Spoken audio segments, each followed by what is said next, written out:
A hot, red sun burns its swift way down through the west, its broad orange shafts painting in bold relief gray boles of giant trees. 4 whites, their bodies only half covered by ragged, trail-worn clothing, cut their way through a dense mass of tangled underbrush and emerge into a small, natural clearing.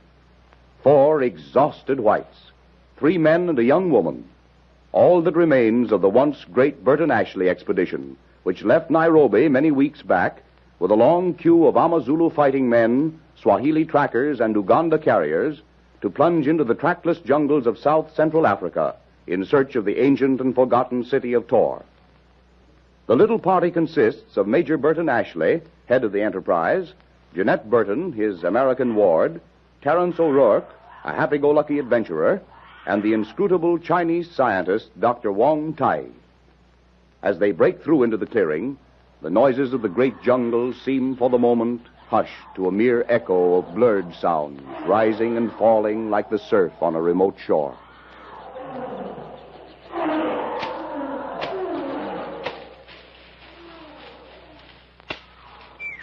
It's hot. I think we've gone far enough for one day. Camp here, and in the morning... And in the morning, Uncle Jim, we'll cut our way through more jungle. Aye, the saints of the old sod. A little of that goes a long way. Tis work for blacks, not for white men. You said it, Terry. I feel as though I'd been cutting thorn bush, for ages at least. I'll admit, Uncle Jim, I am tired. You'll do, my dear. You're as good a man as any of us. Chin chin pupa hao. Which means, Dr. Wong? It is an aphorism of the great Chinese philosopher Kung Fu Tse, Confucius. It means true gold fears no fire. And it fits you like an old shoe, Kusla. Well, thanks to all of you. Oh, but let's dispense with compliments long enough to make some sort of camp. Uncle Jim, if you and Terry will get wood for the fires, Dr. Wong and I will start clearing away some of this brush. Right, my dear. Come along, Terry. Sure.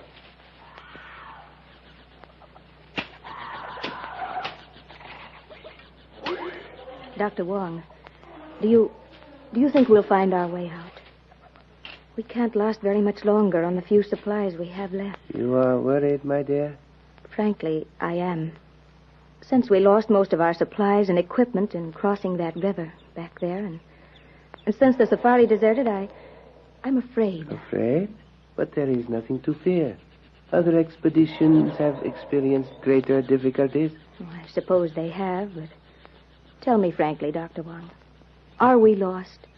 Uncle Jim and Terry won't admit it. It is better to leave all things to their natural course and not to interfere with our destiny. Well, you're quibbling, Dr. Wong. You're chasing the devil around the bush. Which is a great deal better, my child, than letting him catch you. The all-seeing will surely guide our footsteps in the right direction. Well, he hasn't been very much on the job since our safari walked out on But backed by a reasonable amount of activity on the part of our protecting ancestors, we shall find our way back to civilization eventually. Eventually. With this handful of supplies? Oh, why did all those unfortunate things have to happen to just our expedition? The shadow moves as the sun directs, Janet. We shall win through and... Oh, Jeanette. Here we are with plenty of firewood. And Terry, with the luck of the Irish, almost fell into a waterhole within a few yards of the clearing. Well, thank heaven for that.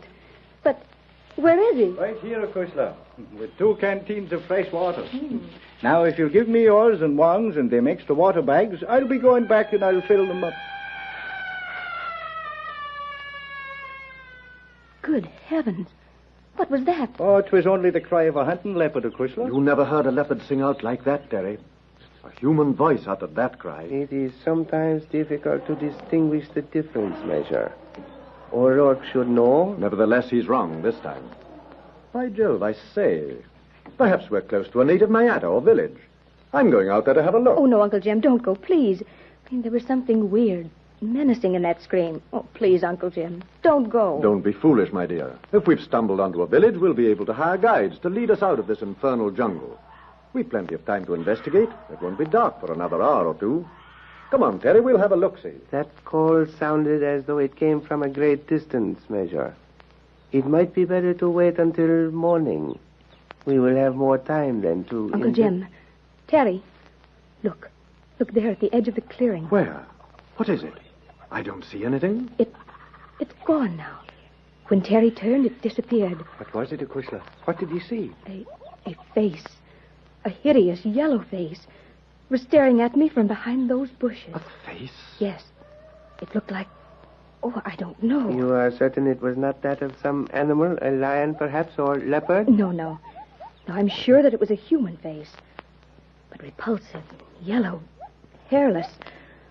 Its eyes glared at me. Oh, a touch of the sun, Mavonin. The reflection of one of them trees No, there. Terry, no. I saw it plainly. Come on, Terry. We'll soon find out. He'll be staying here with Jeanette and Dr. Wong, Major. Terry O'Rourke will be the one to do the investigating. I'll be back before dark. If I need you, I'll fire a couple of shots. Well, be careful, Terry. Oh, don't worry, Acushla.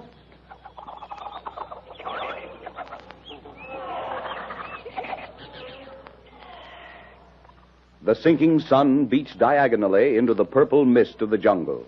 As a mile distant from the clearing, the mighty Tarzan and his friend Paul Darno, French naval lieutenant, make their leisurely way along a shadowed forest path. Traveling alone through the jungle, Tarzan and Darno are on their way to investigate the activities of Arab slave traders in a distant territory.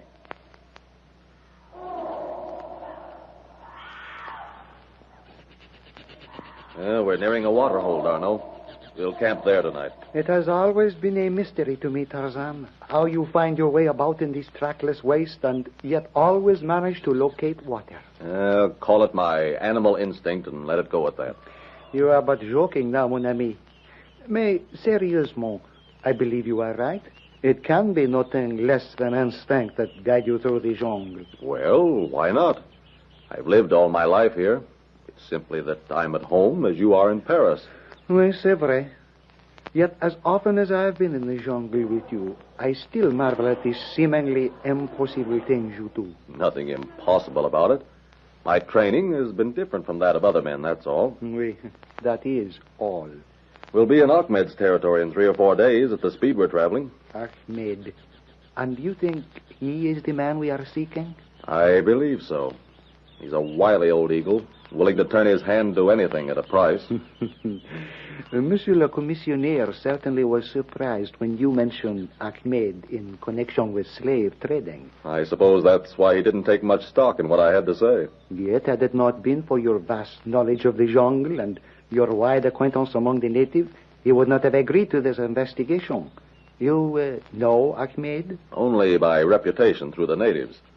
Slave trading, they say, is only one of his many sidelines. I suppose he is not averse to smuggling a little ivory now and then? No. He cheats the Swahilis out of it, or deliberately steals it from them. At least that's the rumor. A man who on the coast enjoys an enviable reputation as the grand trader in ivory and special agent of the chieftains of the interior, while inland he is merely un vieux voleur, an old thief, eh? Something like that. But unless you catch him red-handed, you're going to have a hard time proving him guilty. He's one of those cunning, venerable old Mohammedans who... Qu'est-ce qu'il y a? What is it, Tarzan? Smoke. Non d'un chien, but you have the nose of a wolfhound. Moi, I do not smell it. Coming down the wind from the direction of the waterhole. Probably a native hunting party or Mayata. No, I'd have got the scent of natives, or we'd have heard the drums. If not native, then... Tarmangani. White men. A small camp. No safari. White men? Alone in the jungle, Tarzan? Oh, not reasonable unless they... Unless their bearers have deserted, which does happen. Oui. Oui, c'est vrai, ça. We shall investigate, mon ami. Wait a minute. Listen.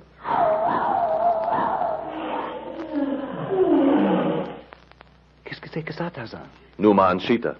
Stalking human prey between us and that camp. We'll take to the trees from where we can see. Here, I'll carry you. Swinging Darno to a broad shoulder, the ape man takes to the trees and heads swiftly toward the sound.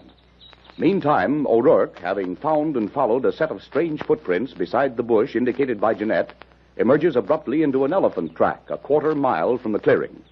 In the broad path, the prints vanish among those countless others made by the beasts of the forest. The Irishman turns to retrace his steps. The flash of a tawny shape beside the trail. A low, throaty snarl. O'Rourke glances up into the glowing yellow eyes of a huge black-maned lion crouched squarely in his path. Just above the Irishman's head, the low-hanging branch of a juniper tree.